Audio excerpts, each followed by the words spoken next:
putain, je suis dégoûté parce que là on vient de manquer première opportunité qui aurait pu faire démarrer ce challenge en beauté parce que là je serais quasiment en break-even et malheureusement je n'ai pas été déclenché à 3 pips près. Donc je vais vous montrer, j'avais placé tout simplement buy limit le vendredi sur OZCAD. Bon, j'espère que ça va focus, bref. OZCAD, j'avais placé mon buy limit et je n'ai pas été déclenché à 3 pips près. Donc j'ai un peu la haine parce que là en ce moment même on serait déjà à break-even quasiment. Donc on aurait bien démarré ce challenge, mais c'est pas grave parce qu'on aura d'autres opportunités en soi cette semaine. Je vais vous documenter ça encore une fois comme le premier épisode. C'est juste que là mes explications je vais les faire directement sur l'écran pour avoir une meilleure qualité en soi. Voilà, je souhaite à tous un très bon visionnage de cet épisode 2. Donc les gars, on se retrouve sur mon écran pour vous expliquer du coup l'opportunité que j'avais repérée sur OZCAD, qui encore une fois je suis dégoûté, malheureusement je n'ai pas été exécuté à 3 ou 4 pips près, donc c'est dommage, mais bon, on va passer à autre chose, on va trouver d'autres opportunités en soi intéressantes,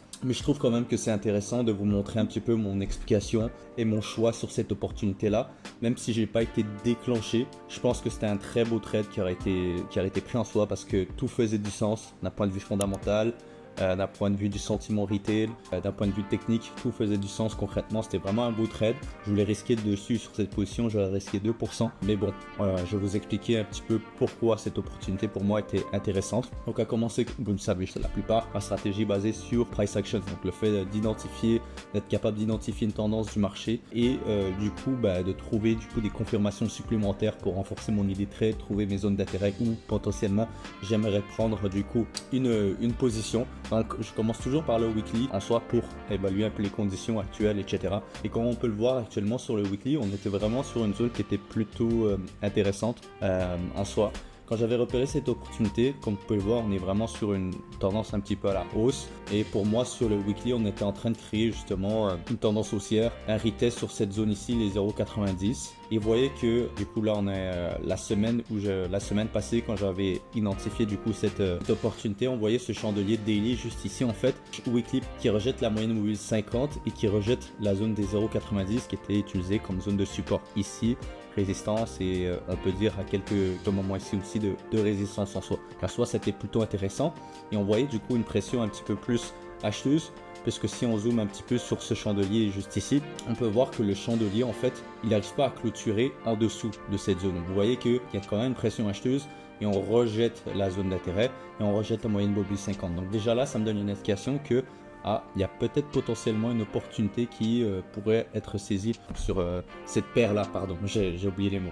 Mais du coup, vous voyez que le moment où vraiment ça commence à m'intéresser, c'est lorsqu'on a brisé du coup cette counter trend line là. On voit justement qu'à un moment donné, donc le jeudi, on a vraiment une grosse pression acheteuse parce que justement mercredi, on avait la politique justement d'un point de vue fondamental, on avait la décision de la RBA sur leur taux d'intérêt, donc du coup qui sont restés inchangés, donc 4,35, mais qui ont adopté une approche un peu plus dans le sens où l'inflation pour eux reste tout de même élevée et qui m'ont porté attention à cette data là par rapport à l'inflation et par rapport à l'emploi.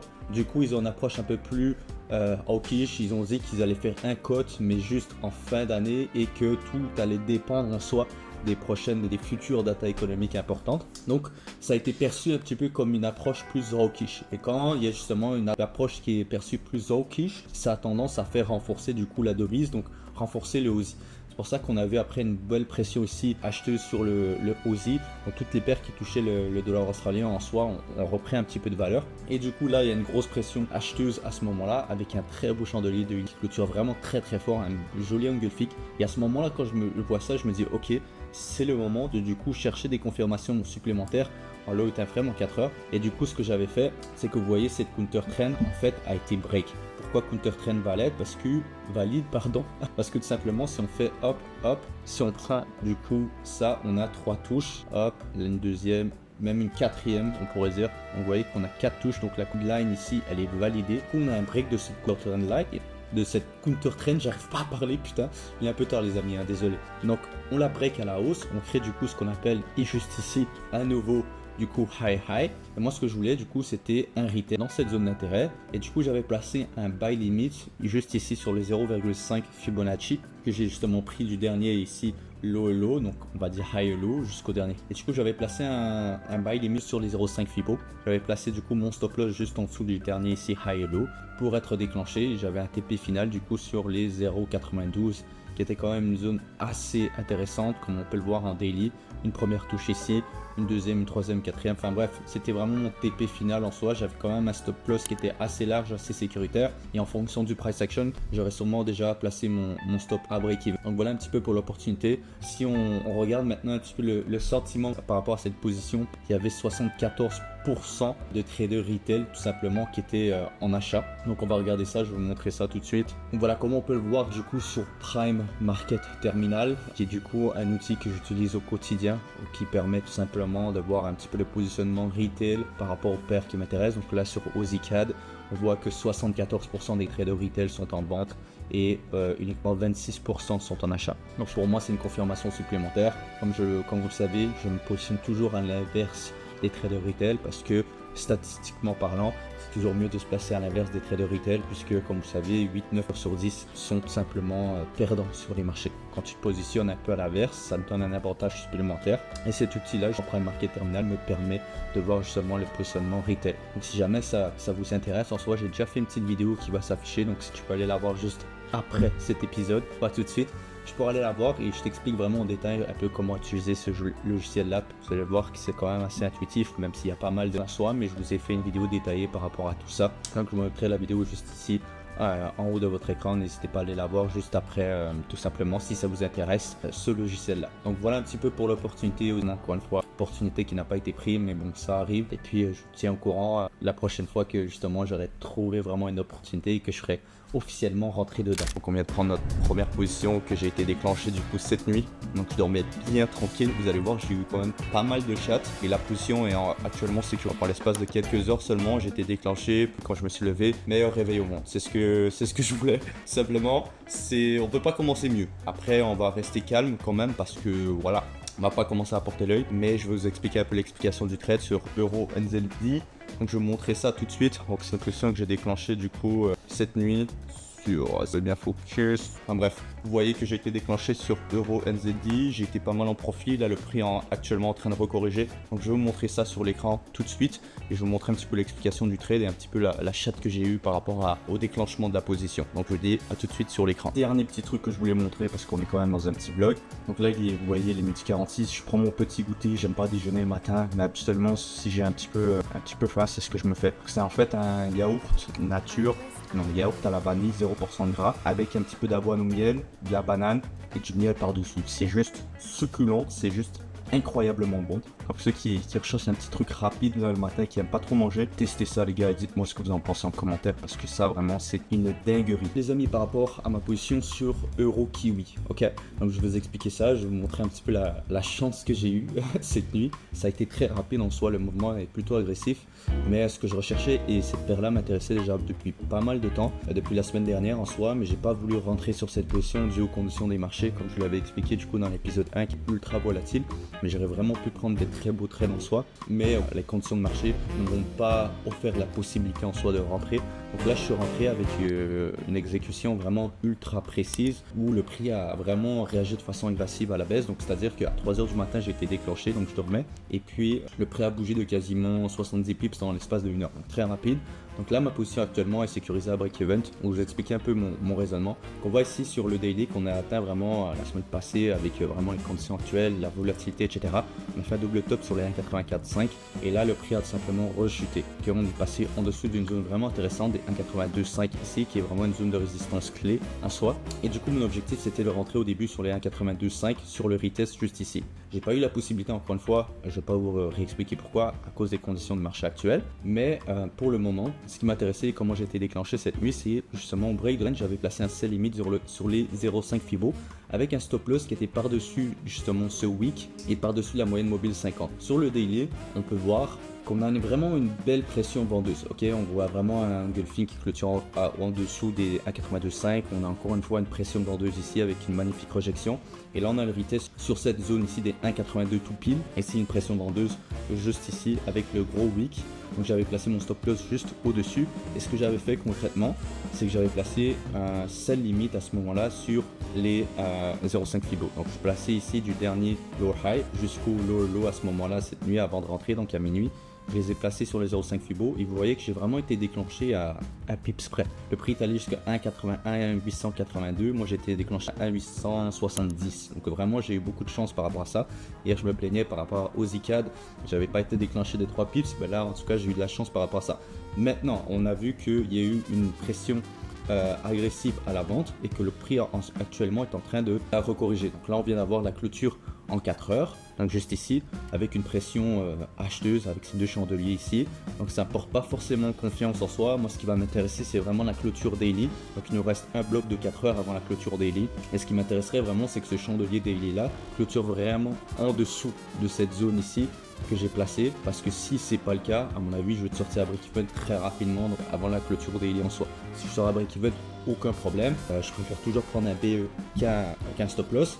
Et aussi à noter que demain on a la décision de la RBNZ, la décision des taux d'intérêt par rapport à la Nouvelle-Zélande. Je vais vous montrer tout ça sur Forex Factory, pardon. Donc on voit que demain à 10 h de mon côté du soir, on a la décision de la RBNZ qui, selon les analystes, prévoit aucun changement. On voit que depuis du coup mai 2023, la RBNZ ont des taux qui sont actuellement très très hauts à 5,50. C'est vraiment la banque centrale qui a les taux les plus élevés en soi et ça fait plus d'un an qu'ils sont à 5,5. Contrairement à l'économie australienne, la RBNZ est actuellement vraiment dans une progression par rapport à l'économie. On voit une inflation qui est en train de baisser en soi. Donc pour moi, il y a quand même des probabilités et il y a des statistiques qui montrent qu'il y a des probabilités quand même que demain, en fait, la RBNZ puisse cut de 25 points leur taux. Donc si c'est le cas en soi, ça aura un impact direct sur la devise de la Nouvelle-Zélande, donc sur Kiwi à la baisse. On verrait chuter tout simplement le dollar néo-zélandais et par rapport à la position sur euro NZD, short euro NZD sur ma paire, ça aura un impact négatif et je serai très rapidement sorti à break-even à ce moment-là. C'est pour ça que je place vraiment mon stop loss ABE assez rapidement en soi, même si j'ai déjà dépassé les 1 de R en soi et comme vous le savez, 1 pour 1, je place mon stop loss ABE. Mais voilà par rapport à ça et comment je compte en tout cas gérer ma position. Donc la première chose qui va m'intéresser, c'est la clôture du coup de daily d'aujourd'hui. Si elle clôture plutôt pas mal, tant mieux. À ce moment-là, j'attendrai la décision demain, mais dans tous les cas, demain, je veux vraiment avoir une gestion de trade qui sera impeccable. Et dans les pires des cas, je vais sortir à break-even. Je ne vais pas perdre d'argent sur cette position-là. Donc si c'est positif pour ma position, dans ces cas-là aussi, le prix va vraiment chuter à ce moment-là sur Euro NZD. Il faudrait que je gère bien aussi cette position-là de façon un peu plus agressive parce que je pense que le mouvement sera quand même agressif à ce moment-là aussi. On verra tout ce qui se passe. De toute façon, je vous tiendrai un update. Et j'ai une deuxième position qui a été enclenchée il y a tout de suite, là, il y a quelques minutes en soi. C'était par rapport à Aussie Aussie franc suisse. Aussie franc suisse, je viens de déclencher. Comme vous le savez, on ne va pas parler de la politique monétaire australienne, mais pour le moment, ils ont gardé leur taux à changer. Ils ont un discours un peu plus quiche, dans le sens où ils étaient prêts, s'il le fallait, encore à remonter, à faire une augmentation de taux s'il le fallait. Et si les datas nous le montraient, donc ils ont encore une inflation qui est plutôt persistante côté australien. Et côté suisse, actuellement, ils ont des taux qui sont plutôt faibles et une potentielle, encore une fois, possibilité de cut en septembre. Okay, on a vraiment une belle structure qui est en train de se faire, de se mettre en place. On a eu une grosse impulsion la semaine passée, une grosse chute du dollar australien, mais là justement on est en train de remonter avec un beau price action vraiment très clean à la hausse, comme on peut le voir ici. Et là justement on a break le dernier high ici.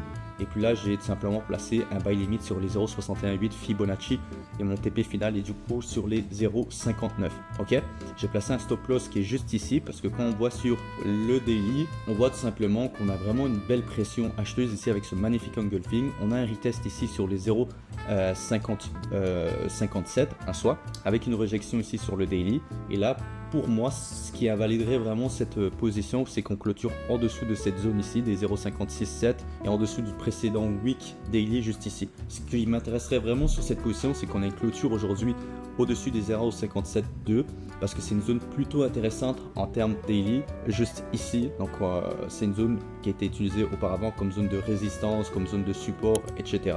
Et du coup, je pourrais placer mon SL ABE. On verra tout simplement comment ce chandelier daily clôturera, mais comme je suis quand même assez confiant par rapport à la politique du dollar australien, qui est une politique plutôt pour le moment hawkish, donc je pense que le dollar australien devrait continuer simplement sa montée en force pour le moment. Donc je reste patient par rapport à ça. Aussi, je vous tiendrai un petit update par rapport à ces positions-là. Et par rapport au sentiment retail, on est quand même en majorité actuellement là, 56% des traders retail sont en short, avec une augmentation justement de retail en short, donc c'est plutôt positif aussi par rapport au marché. Encore une fois, je vous tiendrai au courant par rapport à tout ça. Et puis voilà, par rapport aux deux positions, donc dans les pires des cas, la première position Oreo NZD sort à break-even, et c'est là, je prends une perte, une légère perte. Moi j'ai mis 1% sur cette position là, donc on verra ce que ça donne. Je vous tiendrai au courant de son par rapport à tout ça. Les amis, petit update du challenge. Donc on est présentement mardi, il est midi 48. Donc présentement on est quand même pas mal en profit les amis. On est à 3000 $ de profit pour le moment sur le challenge. On est en sell sur Euro Kiwi et en achat sur Aussie franc suisse. J'ai fait le petit update hier, pourquoi je suis rentré sur les deux positions. Donc je vais vous montrer un petit peu ce qui se passe et comment je vais gérer ces positions là aujourd'hui, parce qu'il y a quand même data importante, donc la décision de la RBNC. Et je vais vous montrer un petit peu comment du coup je vais m'y prendre pour gérer ces deux positions là. Donc là, comme vous pouvez le voir, on est sur Aussie Suisse qui bouge un petit peu en forme de range, etc. Donc pas grand chose à faire, mais je pense quand même placer mon SLRBE quand il y aura la décision de la RBNZ. Pardon, ce soir, parce qu'il risque de quand même pas mal avoir de liquidité, de volume sur les paires asiatiques et sur Euro NZD juste ici. Donc vous voyez, le prix il a pas mal chuté, donc je suis quand même content par rapport à ça. Par rapport à la gestion trade, vous voyez que j'ai placé du coup mon excellent profit juste au-dessus de cette dernière zone, et j'aimerais bien avoir une belle clôture daily. Donc vous voyez que le daily est quand même très fort, donc ça c'est vraiment pas mal du tout. Cependant, on a la décision de la RBNZ de ce soir et je pense qu'il y a plus de probabilité, comme je l'ai dit hier, qu'elle cut c'est tout. Du coup, ça serait négatif sur ma paire Euro NZD. On verrait une réaction là. C'est pour ça que je vais trader mes stops très agressivement ce soir avant la décision, parce que je pense qu'ils vont opter pour un gain plus dovish dû à l'inflation qui est en baisse de leur côté. Donc c'est plutôt positif, et comme on l'a vu hier, ça fait plus d'un an qu'ils sont à 5,5 en termes de taux d'intérêt. Donc je pense qu'ils vont faire, il y a des fortes probabilités en tout cas, qui cotent leur taux ce soir. Et comme je l'ai envoyé aussi dans mon groupe Discord, vous voyez qu'il y a 73% qui cotent de 25 points et 27% qui gardent. Et je l'ai expliqué encore une fois dans mon groupe Discord. Pour encore une fois, pour ceux qui ne sont pas encore dans le Swing Trading Club, les amis, je ne sais pas ce que vous attendez. Pour seulement 30 € par mois, vous avez tout simplement tous les trades que je vais prendre durant ce challenge avec des rapports fondamentaux quotidiens. Donc ça, c'est vraiment exceptionnel. Vous allez pouvoir me poser toutes les questions que vous souhaitez. On va partir en live le dimanche, etc. Pour ceux qui veulent vraiment être dans le cœur de cette aventure, de ce challenge, Swing Trading Club, les gars, 30 €, c'est une opportunité, et seulement pour les 50 premiers. Je dis bien pour les 50 premiers. Donc vous avez le lien en description de la vidéo, le Swing Trading Club. Pour ceux qui veulent rejoindre, tout simplement, c'est une offre exceptionnelle à ne surtout pas manquer. Donc voilà un petit peu par rapport à ces deux positions, comment je souhaite du coup les manager. Je vous tiendrai au courant par rapport au update et par rapport à comment mes positions soit se sont clôturées si c'est le cas. Les amis, petit update par rapport aux positions. Donc comme je vous avais dit, donc là actuellement il est 22h12. On vient d'avoir la décision de la RBNZ concernant leur taux d'intérêt. Et comme je vous l'ai montré plus tôt ce matin, il y avait tout simplement 73% de probabilité que la RBNZ cote leur taux. Là on vient d'avoir du coup la data qui vient de sortir, et effectivement ils ont cote leur taux de 25 points. Donc on a eu un gros mouvement agressif sur les marchés. Je vais vous montrer tout ça. Et comme je vous l'avais dit, s'ils cotaient leur taux de 25 points, ça allait être négatif pour ma position Euro NZD. Je suis sorti quelques minutes avant en trailant mon stop assez agressivement, et j'ai très bien fait parce que je vais vous montrer pourquoi tout simplement. Et j'ai aussi profité pour placer un buy stop sur Aussie dollar néerlandais, donc Aussie Kiwi pardon, et j'ai été exécuté mais avec un très mauvais prix d'entrée, c'est-à-dire que le slippage était tellement énorme. Donc un conseil les amis, ne faites pas ça, ne placez pas de buy stop ou de sell stop avant une décision comme ça. Je voulais faire le test, mais j'ai très rapidement clôturé ma position avec un petit profit de 244 $. Donc voilà, par rapport à ça, j'ai tout simplement décidé de clôturer la position parce que mon prix d'entrée, à la base, j'avais placé un buy stop à 1,09 j'ai été exécuté à 1,09 soit 46 pips de plus. Donc clairement, je suis sorti à 1,09 965. Donc 10 pips en plus avec 244 $ de profit. Et ma position sur Euro NZD, je suis sorti du coup avec 1650 $. Donc actuellement, je suis à un profit total de 1,9 R sur le compte, avec une position flottante sur Aussie franc suisse à 695 $.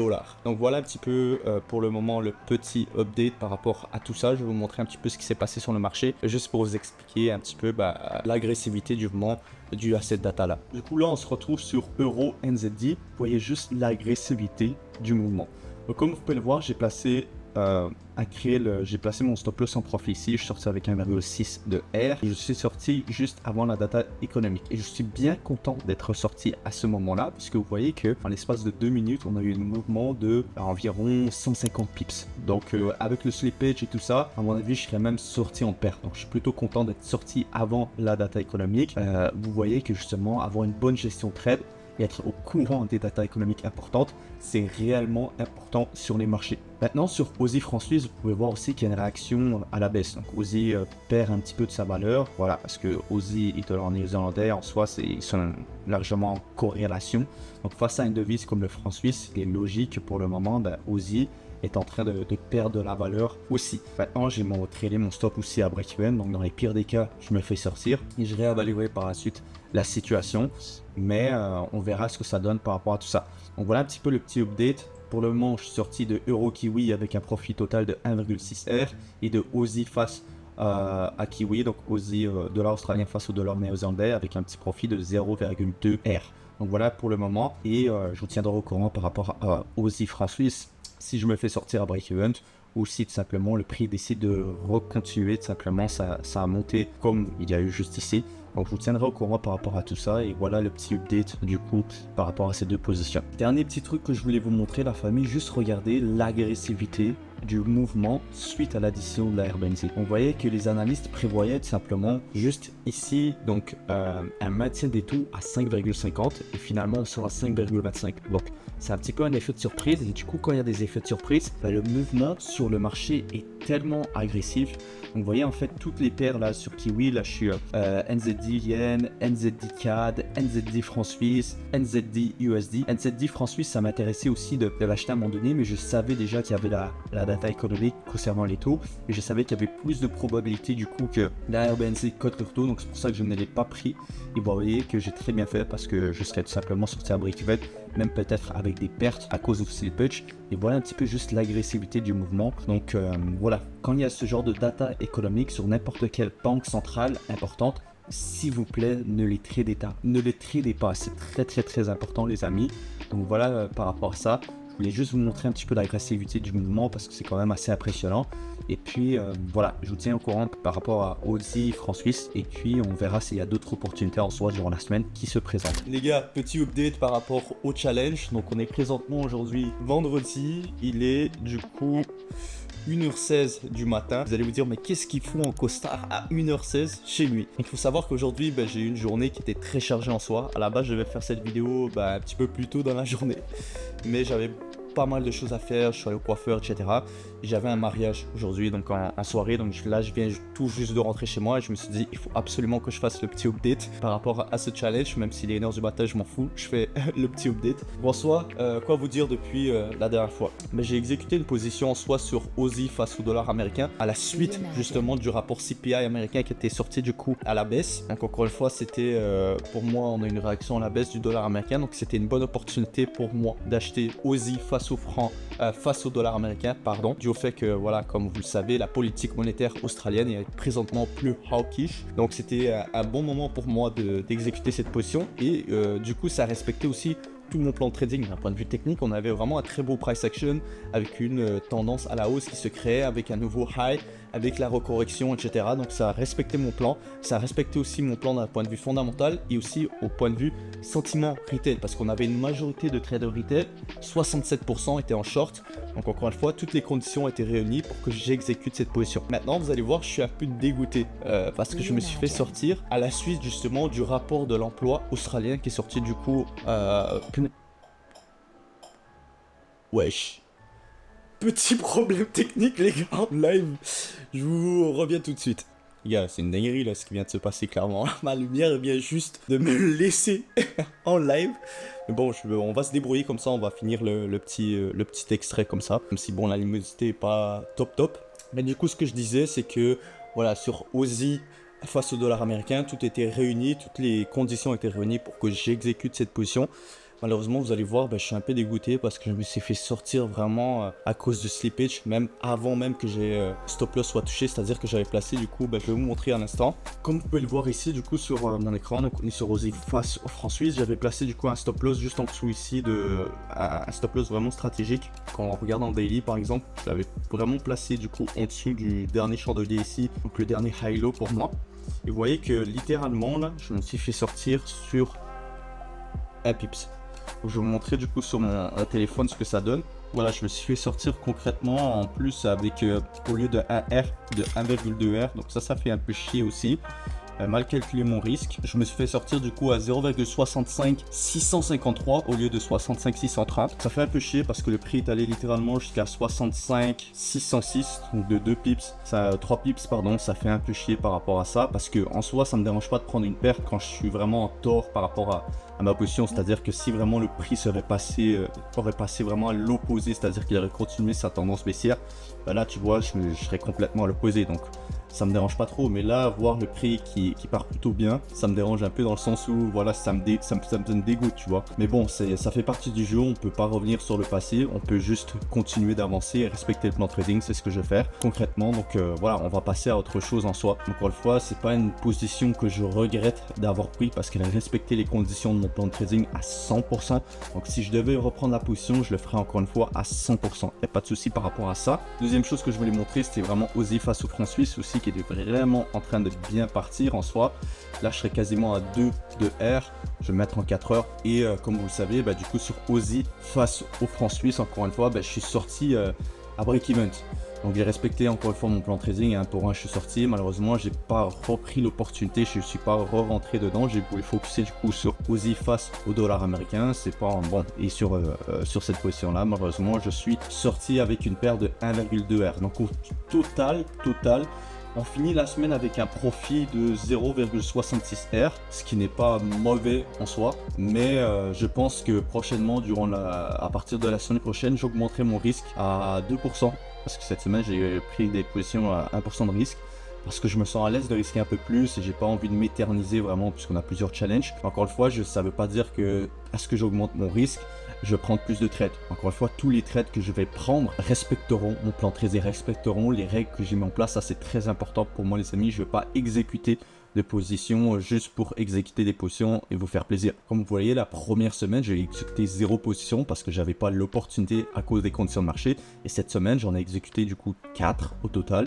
Et je termine avec un léger profit en soi. Donc voilà, par rapport à ça, c'est pas exceptionnel comme performance, mais bon, on a respecté le plan, c'était le plus important en soi. Et puis là, on va continuer d'avancer par rapport à tout ça. Donc j'espère que vous aurez apprécié ces petits updates.